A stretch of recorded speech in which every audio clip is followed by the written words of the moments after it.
Welcome to our campus tour. I'm Matthew and I'm going to be showing you around our historic King's College campus today. We know that it's a busy time for a lot of you right now with results days approaching, and we really wish you all the best with that. But we hope that taking a bit of time to get familiar with our campus, see what we have available here, and feel a bit more familiar with where you might be going to university will help ease you in, whether you have an offer already or you're looking to apply through clearing.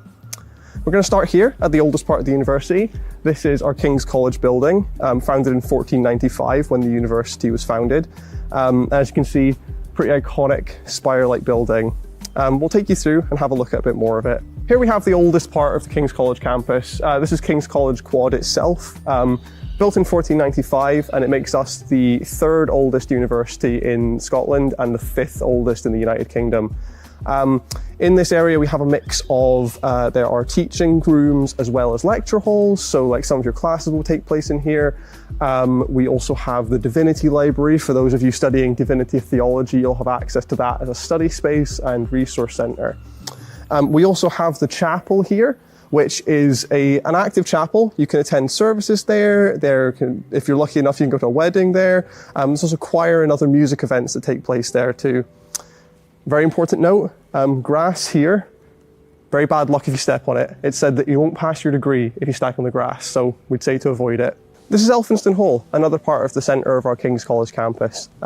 It's a hall where we have a variety of events. It is used for exams. If you've attended any of our open days, you'll recognise it from the academic fair that takes place then.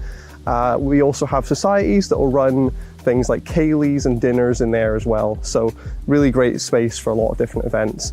It's named for our founder, Bishop William Elphinstone, who founded the university on a principle of providing education and access to education for all in the northeast.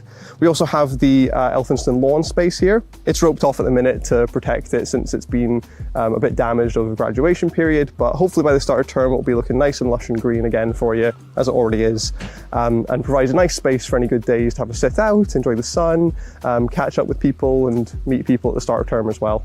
Across from Elphinstone Lawn, we also have the new King's building. So this is another one of our teaching buildings on campus, and despite the look of it, it actually is one of the younger ones. So it was built in 1913, it still has this beautiful growth of ivy on either side of it. It has 3 lecture halls inside it and a variety of teaching rooms, so chances are you'll have some classes here at some point during your studies. Behind it is the Taylor Building. That's where the School of Law is based, as well as the School of Language, Literature, Music and Visual Culture. It's also got a wealth of teaching rooms and the Taylor Law Library, which is a great resource for any law students and also a quiet study space which is available to people on campus. So if you're ever wanting to just get your head down or just have a bit of quiet time, that's available there. That building also contains the Food Story Cafe, which is a zero-waste food shop and a great option for anybody looking for some eco-friendly food options on campus. Here we are at the other end of the new King's building on the High Street. So it's a cobbled street which runs through the middle of campus and is a really good way to orientate yourself when you're kind of like first learning your way around the University of Aberdeen. Down there we have the College Bounds building. That is where the School of Divinity, History, Philosophy and Art History are based. And the school offices, like them, they're dotted around campus. So, you know, if you ever have any questions about your courses, about your academics, about your assessments, things like that, the school offices are available for you to drop in and ask those sorts of questions. If you were to continue heading down that way, you would get to the town centre. That is about a 20-minute, 30-minute walk away. And so it's not too far, but still gives the university a bit of a removed, quiet feeling, which we really like. There's also a bus that runs through campus and takes you straight there. So if you would continue up the High Street, you would find a variety of things. So we've got the Confucius Institute, which is a Chinese language and cultural centre. There's the Multi-Faith Chaplaincy, there are a few different coffee shops, a bakery, and we also have Blackwell's, which is the university bookshop. So any texts you're needing, you can usually find there. On the High Street, we also have the Info Hub. That's your first port of call for any questions you might have when you're a student. So questions about your timetable, student support, your student ID card even. They're available to drop in and they'll be available at the start of term for you to talk to as well. If you were to continue heading off campus down that way, you would get to Seaton Park, which is a really lovely park. And on the other side of it, we have the Hillhead Student Village, which is the main university-owned accommodation. So a lot of you, if you do end up coming to study with us, will spend some of your time living there. Further up the high street, opposite the Info Hub, we have the Lady McRobert Fountain. This is named for Lady McRobert, who was a donor to the university after she lost all of her sons in World War II. It's a nice quiet spot, it's got a nice cherry tree here, and it's a nice little place to just have a sit and reflect for a little while. She's also the namesake for the McRobert Building, which is one of our largest buildings on campus with a lot of teaching rooms and IT suites. It's also where the School of Business is based, as well as the School of Education. And there are some music classrooms in there as well. Between us and there is also the Edward Wright Building, which contains the School of Social Sciences. So that is courses like anthropology and sociology, as well as politics and international relations, and some archaeology courses as well.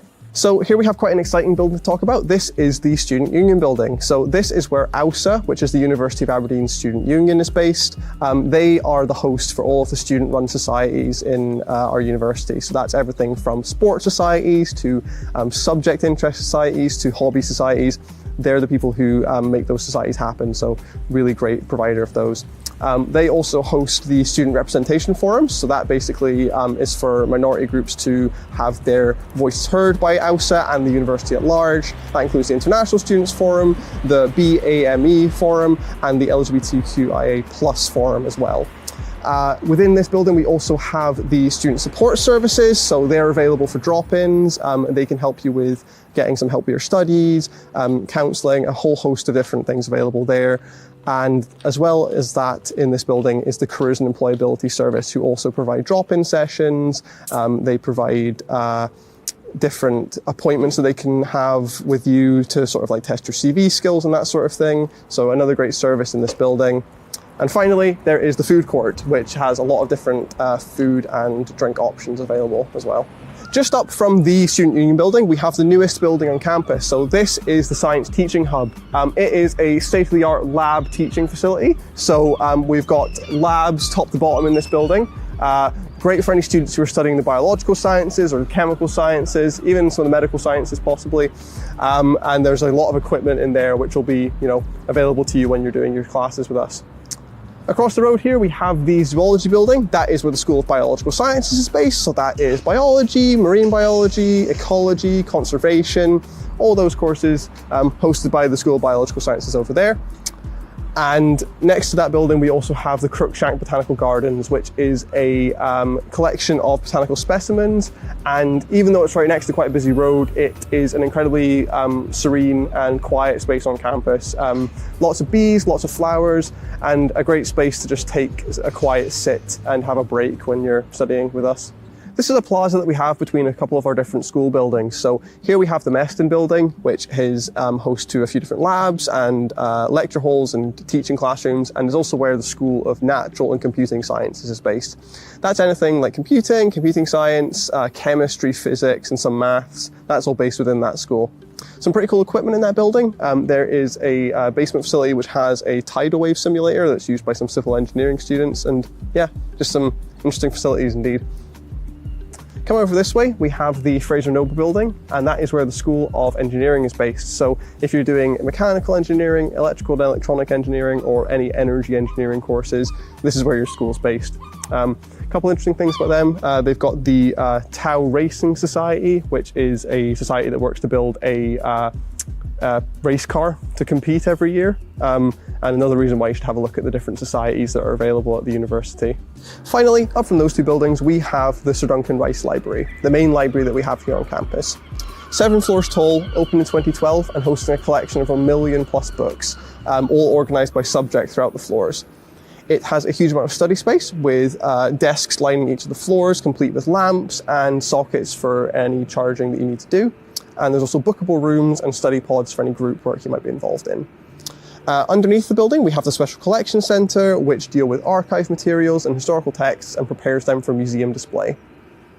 Thank you very much for watching. We hope this has given you a better idea of our campus and what we have to offer here in Aberdeen. On our website, we also have tours available of the accommodation options we have and the medical campus.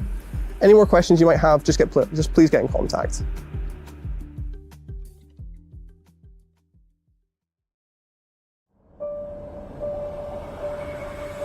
We all have a true north, a spark that drives us forward. Sometimes you have to go that little bit further to truly stretch the limits of what you thought possible. Sometimes you have to look back in order to go forward. To take that next vital step, that giant leap into the unknown. At Aberdeen, it's not about staying in your lane. It's about going beyond disciplines. Beyond borders, beyond boundaries, so you can go further. To spark lasting, positive change. So, go beyond, now. Join the boundary breakers, change makers, risk takers. And follow your true north home. Aberdeen is waiting.